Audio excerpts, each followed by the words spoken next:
Hi, welcome to Barefoot Yacht Broker.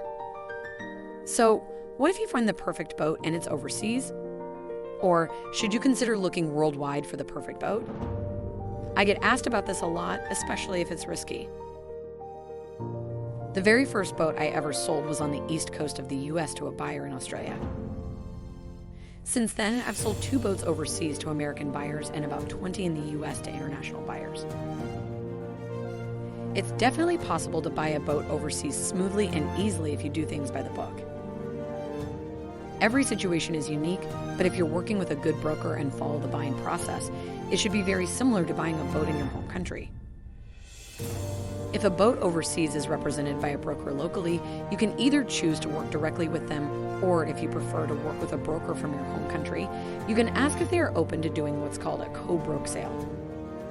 If so, your broker represents you and the seller's broker represents them. Your broker does not necessarily need to be present, and in most cases will not be. The brokers will work out between themselves who is responsible for what and how the commission is split. The commission is paid by the seller. If you're financing, some lenders in the U.S. will only send funds to a U.S.-based bank and escrow account, so it might be necessary to use a U.S.-based brokerage. So it's important to check into this early on. Otherwise, it's up to you who you feel most comfortable and secure working with. If you're buying overseas directly from a private seller, or even in your home country, you might consider using the closing services of a good brokerage. If you haven't already, please check out my other videos on the buying process and making an offer sight unseen. The most important things are, first off, if you can't see the boat in person, make sure the boat is in the condition being represented. Don't be shy to ask when photos were taken.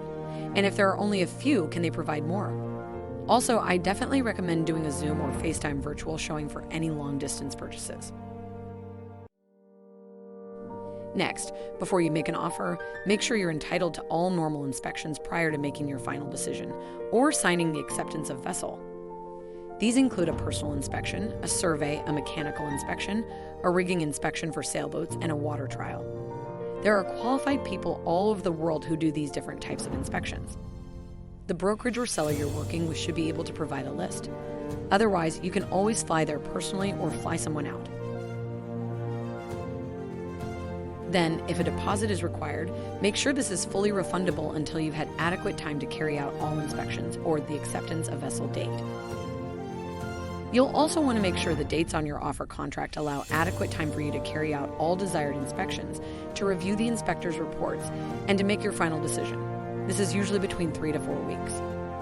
But please keep in mind, even though you're buying from far away, most sellers usually don't want to take their boat to the market for more than the normal length of time to allow for your inspections and final decision.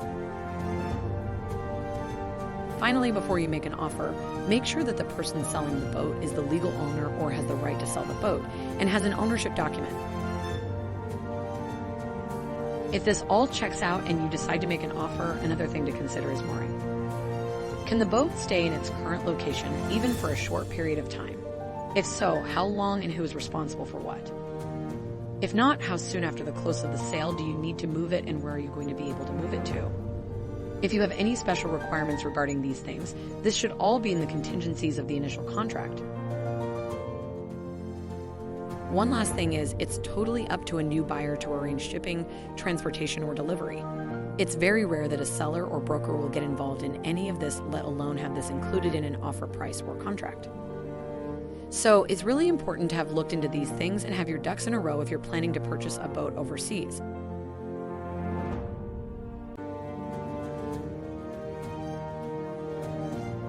Thanks for watching. I hope you found this information helpful. Please let me know in the comments if you have any other topic ideas.